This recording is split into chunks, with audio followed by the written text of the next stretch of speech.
In this video, we're going to take a look at what is the difference between a CGC 9.8, 9.6, 9.4, and 9.2. And this is a follow-up video to a video I did just a couple days ago about the subjective nature of grading. And that video really lays the groundwork for this video. So if you haven't seen that, I recommend that you watch that one first. Stay tuned.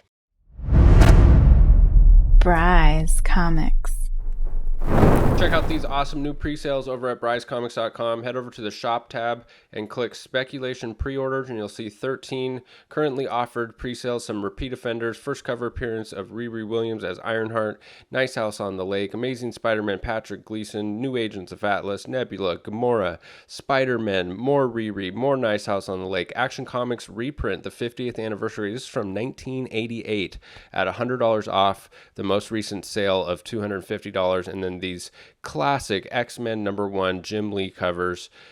Use code HIGH5 for an additional 10% off when you buy 5 or more pre-sale items. That's an additional 10% off to the already low pre-sale price. All right, so let's look at CGC's grading scale and look at the language that they use to describe the different grades. The CGC 9.8 is a nearly perfect collectible with negligible handling or manufacturing defects. The 9.6 is a very well-preserved collectible with several minor manufacturing or handling defects. The 9.4, a very well-preserved collectible with minor wear and small manufacturing or handling defects. The 9.2, a very well-preserved collectible with some wear and small manufacturing or handling defects. So you can quickly begin to see why the grading process is so subjective. Look at the terms they use to describe the grades. You see a lot of words like nearly, negligible, several, small, very. All of those terms are completely ambiguous and open to interpretation. And interesting to note that CBCS actually lumps together their description for a 9.4 and a 9.2. They use the exact same description of defects for the two grades, meaning the only difference for a CBCS 9.2 and 9.4 is the grader's opinion after evaluating it. And there's nothing wrong with that. We don't have a better way around that fact at this point. Also, notice that for all three grades for CGC's description, for the 9.6, 9.4, and 9.2, they all start with the description, a very well-preserved collectible. So remember, the reason that they added so many different grades between a 9 and a 10 is because they are super subtle differences.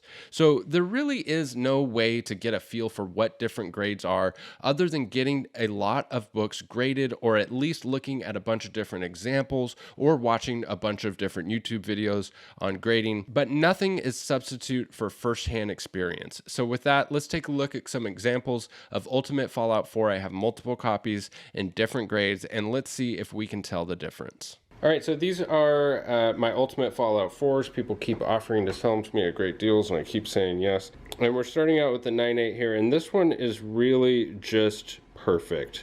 That right there is part of the cover. It's part of his outfit, and as you can see, the spine is just perfect. There's no ticks. The corners for this book are sharp. The edges are sharp. I would point out any defects if there were any, but there just aren't any defects. It's just, this is a really nice 9.8 example of this book. And then we have this 9.8, and this one definitely has some stuff going on with it, but it's still a 9.8. At the end of the day, it's a nearly perfect collectible with only minor handling manufacturing defects, one of which being that tiny little spine tick right there that does break color, but it's tiny. And then if you look along the spine, everything else looks really good. The corners are sharp, the edges are sharp. On the back, we do have a little bit of color rub right there, which is allowable in a 9.8, and a little bit of color rub there by the staple, but it's super minimal.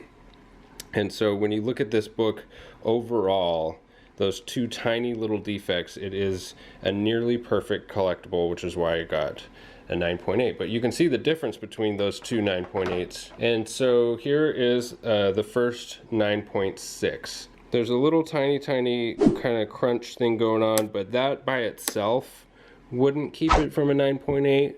Then up at this staple we have a little bit of color rub. Also, that wouldn't keep it from a 9.8. The corners are sharp, but on the back here we have a little bit of like a scratch going on there. You see that tiny little white line there, and just some color rub going up. And then right here we have this dark line, which is like a printer burn that goes the full length. If it was just this printer burn, it could still get a 9.8 possibly, but that combined with the little white scratches at that corner and this little binary tear and spine tick up at this corner makes this one a 9.6. So it's, you know, it's very, very close to a 9.8. Now with this 9.6, we have a little bit more of a severe crunch down in the corner. It's still very, very minor. Along the spine here, we have just some tiny stress. You can see those tiny little spine stress lines, but no huge ticks or anything. And then on the back side of this one, we have that same black printer burn thing going along the spine there. So this one, if it wasn't for that tiny little crunch down at the bottom, I would say that it was a crack press candidate, because I think this little black line situation on the back is passable in a 9.8, but because of that little tiny corner crunch, I would say this is not a candidate for a crack press clean. So now we get down to the 9.2s. So this one here has that same crunch down here in the corner, color breaking, just a tiny little crunch. And when you go up the length of the spine, you do see several instances where there's just the faintest spine stress, and sometimes it even breaks color. Very, very minor. Then we get to this staple, there's color rub, basically the length of the staple, which I have seen 9.8s have color rub the length of a staple and still pass if it was otherwise perfect. But on the back of this one, down here in the corner, we have this scratch on the comic, and that's like a 2-inch scratch. Color rub the length of the staple there, and it's something to do with the manufacturing process. It kind of almost like tears into the book. It's not a complete tear, but it's like a scratch, and that's why it got the 9.2. And you couple that, it also has that black printer rub, so that's why it got a 9.2. I could see this easily getting a 9.4 on its best day, but it's not worth it to crack it and send it back in for a possible tiny bump like that. This 9.2 is pretty much the same story, just a tiny little corner crunch down there. There you see a little bit of a spine tick, some very, very minor spine stress along the front, and then when you get to the back, you have that same scratch problem. And this one is less severe, so you know, even a better chance at getting a 9.4, but it's not worth it to send it back in. I think it's every bit of a 9.2 because of the printer burn and that scratch down in the corner. Now these ones came from my buddy Brian, who found them at a gas station spinner rack like a couple months ago, I believe for $1 a piece. So he's not complaining at all for a 9.2. All right, now I want to move on to these Ultimate Spider-Man #1s. So this one here is really special. It's a newsstand edition, which is incredibly rare, and it's 9.6. And I think it's kind of generous. It's still a 9.6, but it's kind of a generous 9.6. As you can see, there's several color breaking ticks there. A little bit of color rub up here. A little color breaking crease there. You know, like I said, I could see this possibly getting a 9.4. I think 9.6 is a generous grade, but at the end of the day, it is still a 9.6, and it's actually worth more than all of the books here on this table because it's so incredibly rare. So here's that same book in a 9.8. First off, right off the bat, this one has a little bit of a miswrap. So you can see part of the back cover that comes over to the front. That is allowed in a 9.8. You can have actually quite a bit more of a miswrap than this. This is a minor miswrap. But other than that, the corners are sharp. The spine looks really, really good. This is definitely every bit of a 9.8. So here's another 9.8 in that book. And as you can see, there's no miswrap on this. It's just pretty much a perfect wrap. You can see down here in this corner a pretty significant bindery tear, but that is allowed in a 9.8. And then when you look up the length of the spine, it just looks really, really nice. No huge, there's just some tiny little instances of non-color breaking stress. That's okay in a 9.8, it's, as long as it's really minor. Same story on this one, it's just every bit of a 9.8. No major defects at all. A nearly perfect collectible. So now I just want to take a look at some 9.6s on my back wall for my personal collection and see if any of these, I'll tell you right now, none of these are candidates for a 9.8 crack press resubmit, because otherwise I would have done it already. This 9.6 of Nick Fury, Agent of S.H.I.E.L.D. #1, love that Steranko art. On the back it has a little bit of a miswrap. It's not severe, but almost all of these Nick Fury Agent of S.H.I.E.L.D. have a miswrap. You can see if you look them up on eBay, you can hardly ever see the 1 in the 12 cents. Even the 9.8s have that. So I think the only thing holding this book back from a 9.8 is that tiny, tiny little tear right there in the book. It looks big right there because we're zoomed in so much, but when you zoom out on it, I mean, it's small, but it's enough that I'm not going to crack it. Here we have a banger of a book, Marvel Premiere number 15, first appearance of Iron Fist and so much more, signed by Stan the Man. And the only thing I can see holding this book back from a 9.8 is this crease right here. So there's actually a crease right there, and there's nothing a press can do with that because it slightly breaks color.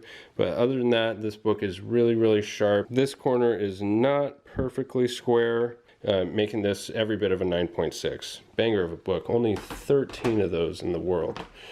Signed by Stan Lee. All right, so here we have Avengers Annual number 10, and I'm pretty sure the only thing keeping this from a 9.8 is that those two little ticks right there and right there, and they're very, very small. And then on the back side, if you couple that with this little bit of a miscut, which by itself would be allowed in a 9.8, but you couple that with those two spine ticks, and I'm just really not that confident to send this back in. And if you look a little closer at this top corner, it does break color, this tiniest of little crunch right there. So I think all of those things combined makes this a really, really strong 9.6, but probably never going to be a 9.8. So at least not enough for me to crack it and send it back in.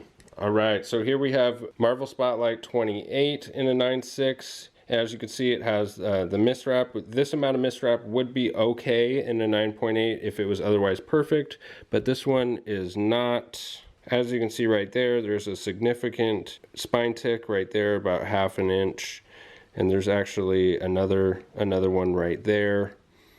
But they don't really break color. They're just kind of like these big finger bends almost, if you will. And down here, you can see a little bit of creasing on there, non-color breaking. Then on the back side, we have a little bit of soiling to come off super easy with an eraser. But right here, there's something going on that's not coming off. I don't know what that is, a little bit of gunk or something. So that little bit of gunk is actually the main one. These other things I could clean up quite a bit, but it would still be a stretch to get a 9.8, so that's why it's 9.6. And this one was a 9.6, and I saw some pressable defects, cracked it, sent it back in, and we got the 9.8. So as you can see, the difference between a 9.8 and a 9.6 is very minor, but you can usually see the difference. Yes, you'll get instances where you'll get a 9.6 that looks better than a 9.8, but that's the exception. And from my experience, it's not a good strategy to take all of your 9.6s and send them into CGC and hope to get 9.8s, because some will come back less than 9.6. However, it is a good strategy to buy a bunch of 9.6s for an already good spec book like Ultimate Fallout 4 and evaluate them in person for pressable defects and send in the best candidates out of those. Because even if it's a 9.6 and it stays a 9.6 and it's not a CPR candidate, it's still a good spec book and will go up in value. And in my experience, about 10% of 9.6s that I get in have pressable defects and are CPR candidates. And also in my experience, the difference between a 9.4 and 9.2 is really impossible to get any consistency on. There's just too many different severities of defects to put on paper what's a 9.4 and what's a 9.2. It's really just the grader's opinion on that day. I wish I could break it down on paper about what's allowed in these different grades, but it's impossible with all the different variations of defects and severities, except for a 9.8, because it limits the number of defects allowed. And I have enough experience seeing so many examples of 9.8s of what's allowed in a 9.8. And that's why I did the video on allowable defects in a 9.8, link down in the description. And that's a great place to start for grading 9.6, 9.4, and 9.2s, because you just take what's allowed in a 9.8, add a little bit of severity for a 9.6, add a little bit of severity to that for a 9.4, etc. So all in all, this isn't a perfect system. There's a lot of ambiguity, but it's the best system we have, and it works really, really well most of the time. I hope you can find a way to work within this system as a collector and really leverage the opportunities that this system provides. I also hope that this video was helpful. If it was, please leave a like, subscribe, and comment. Thank you so much for sticking with me all the way to the end of the video, and we'll catch you in the next one. Bye. Bry's Comics.